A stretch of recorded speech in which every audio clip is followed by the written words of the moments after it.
Thank God it's Monday. Hey, I hope you're doing well. It's Gabe Kolstad here, and I want to share a thought with you that came up in a coaching session with a client this week that I thought was super fun to have the conversation about. We were talking about work life balance. We were talking about the idea that we all need what I'm going to call today personal minimums. And I want to talk to you about establishing your own personal minimums, which really comes in these situations where life's demanding a lot from you. Maybe your career is demanding a lot from you. Maybe your position at work, the people around you. It could be your family. It could be your friends. It could be somebody in your life that just expects something from you. And if you haven't worked out what your personal minimums are, then it's really difficult to know where the line is that drags you across to where you start to feel taken advantage of. And I think all of us need to work that out if we're going to be healthy, growing leaders, if we're going to be people who make a difference in the world, if we're going to find our mission and fulfill it. We've got to be able to stay strong.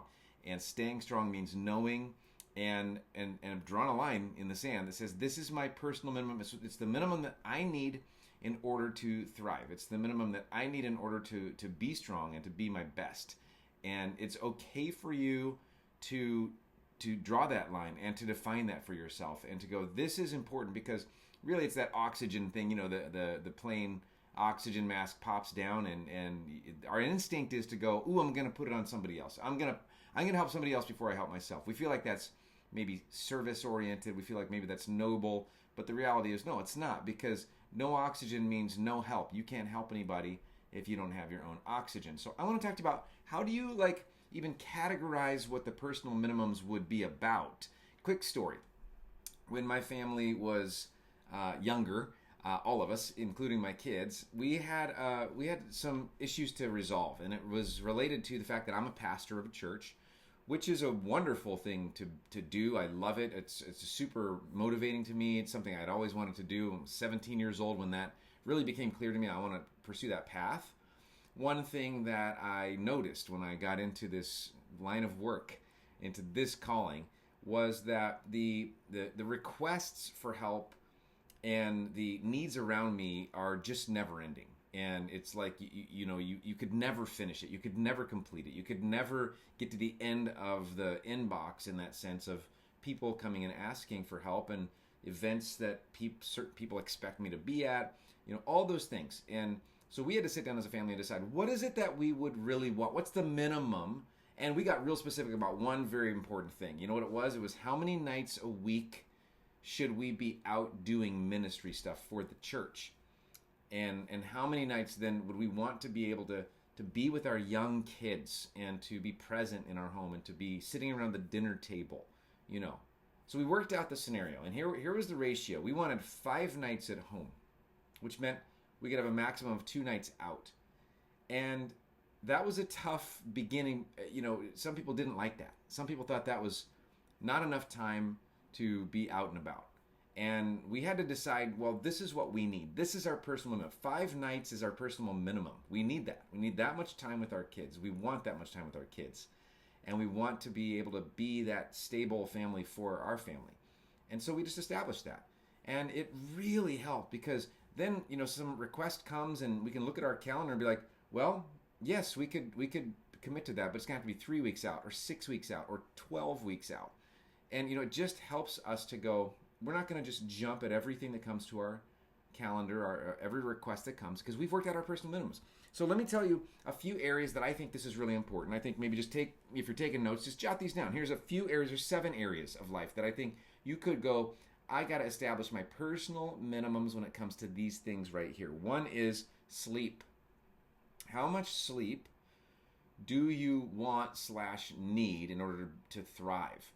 I mean, the answer is actually already determined by the professionals, the sleep specialists, the sleep science, the brain science people have already figured out it's 8 hours. That's what you need. It might not be realistic for you to jump from whatever you're at right now to 8 hours, but what's the minimum that you could set right now that moves you toward health, okay? That moves you toward healthy sleep. It's important. And, we'll go in later to all the tactics for how you can actually achieve great sleep. But this is just a thought for you as you're getting into this week. What's the minimum that you need for sleep? How about this one? Schedule. What's the minimum that you need, in your personal time in your schedule, maybe is a good way to say that. How much personal time do you need in your schedule? And how do you make sure that that's, maybe it's not ideal, maybe it's not all the time you would want, but what's the minimum that you would need? And could you start now putting that in your schedule? How about this one? How much time for rejuvenation? Whatever that means to you. How much time for rejuvenation? Is it 30 minutes a week? Is it an hour a week? It can't be none, can't be no time per week, because then you're in that place where you're not healthy. You're not able to be your best and give to somebody else. How about this one? Relationships. How much time do you want for relationships? How much relational investment do you need?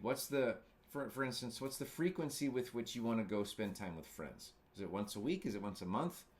Is it once every 6 months? That's probably not enough. So what's the minimum? And I think sometimes we just don't set these things, and so we don't really know. And we let life push us around and demand more of us than is reasonable or healthy. So I want to just give you these ideas. Another one, finances. Okay, what's your minimum with finances in terms like, okay, what's the minimum that you want to earn to be healthy and thrive? What's the minimum? What's the minimum that you want to give in order to feel like you're obeying God and you're making a difference and you're, living up to your own hopes and dreams for yourself? What's the minimum of finances for savings?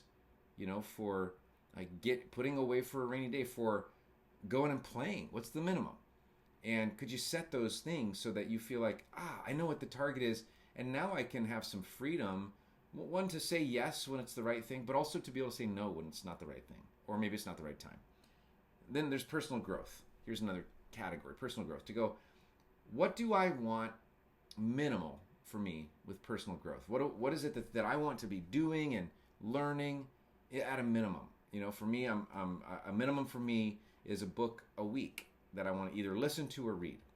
And that might be more or less aggressive than you, but it works for me. And sometimes that's a course. I swap it out for a course. I'm doing a course right now on a productivity tool. Nerd, right? But it's fun for me and I like it and I'm learning. And so, I'm doing one major book or equivalent per week for me is something that I have committed to for personal growth. How about you? And then how about this last one, spiritual development? What's the minimum? What is it that you want to be investing in your spiritual life at a minimum? For instance, maybe you're somebody who is a Christian and you say, I want to be in church every week. Okay, that's a minimum for you. Or maybe it's I want to be in church and I want to belong to a group. I want to have some friends. I want to have some community. So what's your minimum? Do you know? Because if you don't know, then life, pressure, disasters, emergencies, everything else is going to dictate where you're at on that. And you won't be happy because you're going to be pulled across the line of what's reasonable or what's healthy. And you won't really have a good reason why not to go. So most likely, you'll go do the overtime. You'll go weeks without caring and tending to your soul. And so I'm excited for you, as I know this is a very broadly needed topic. This is so many of the leaders that I talk to, so many of the people that I know are dealing with this very thing. Maybe because life is so busy and information is multiplying so fast and AI has got us all thinking about what's coming next. There's a lot of pressure, right? There's a lot of things. Maybe this is why so many people are dealing with, gosh, I got to set these minimums for myself. So I know where I stand. So I know what I need. So I can commit to that, to being a healthy, growing person and leader who makes a difference in the lives of the people around me. I hope that's helpful for you. I'm going to run through these topics again one more time. Sleep, schedule, rejuvenation, relationships, finances, personal growth, and spiritual development. Just some ideas for you this week. As you get moving into your week, I'm cheering for you. I know you can do this. Maybe pick one of those. Like, what's the one you need to work on? And go, okay, I'm going to set a minimum in that one area that maybe is your Achilles heel, that you keep getting dragged across that line.